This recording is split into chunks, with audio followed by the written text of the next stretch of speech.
Ito may bagyo na naman tayong pinakahandaan, ang bagyong Chedeng.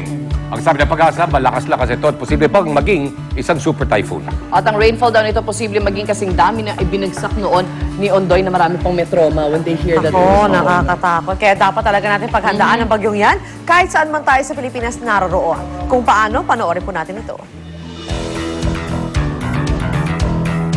Ngayong may bagyo, matinding paghahanda at pag-iingat ang kailangan. Buhay kasi ang pwedeng maging kapalit kung magiging pabaya.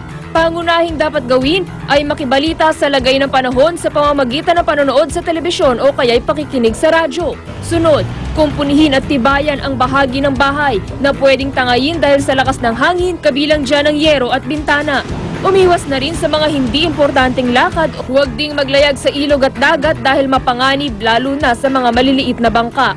Maghanda rin ng mga pagkain hindi na kailangan lutuin, gaya ng tinapay at delata. Mag-ipon ng malinis at maiinom na tubig. I-ready din ang flashlight, kandila at mga baterya dahil posibleng magkaroon ng brownout. Huwag din kalimutang i-full charge ang cellphone at siguruhing may sapat itong load na pang-text o kaya pang-tawag sakaling magkaroon ng emergency. Alamin din ang numero ng inyong lokal na disaster rescue unit o kaya pwede kayo makipag-ugnayan sa NDRRMC hotlines. At kung may pagtaas ng tubig o banta ng landslide sa inyong lugar, makabubuting lumikas na hanggat maaga pa. Sureness.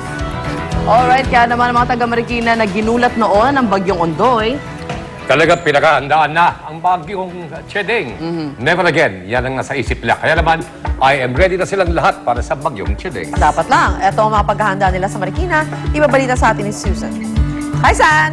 Hi guys! Naku, talaga hong handang-handa na dito sa lungsod ng Marikina. Kahit si Chedeng ay inaantabayanan pa kung mananalasa nga dito sa Metro Manila. Pero ito, nakahanda na ho ang mga gamit dito sa lungsod ng Marikina para kung nagkaroon sila ng pinsala nung bagyong Ondoy, mabawasan na ho yung maaari pang idulot na pinsala nito si Chedeng. Ito po, nasa tabi ko, yung nakikita nyo, shallow water rescue boat. Ito po'y nakuha nitong Marikina City Government o binili ng Marikina City Government after ng Ondoy. Dahil sabi nga ho nila, dahil mas malaki ho ito, ang capacity nito kapag medyo may mga adults na ay 20 persons, pero kung mga bata, 25. So magiging mabilis ho yung pag-rescue nila, hindi na sila magpapabalik-balik pa.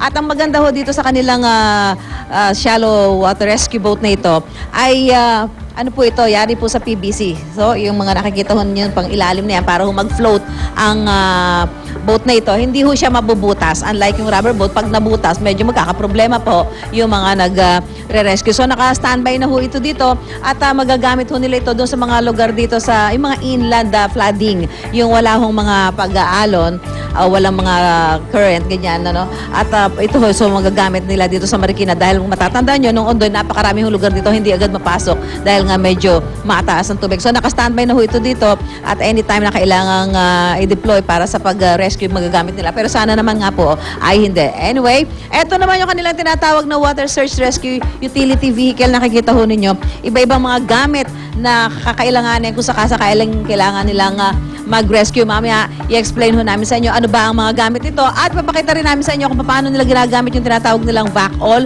yung pag-vacuum, binabacuum ho nila ang mga estero dito sa Marikina na nagbabara at nagdudulot ng mga pagbaha. So, yan ho yung mga ibabalita namin sa inyo at ipapakita mamaya sa pagbabalik namin mula rito sa Marikina City. Pasamantala, unang balita muna tayo.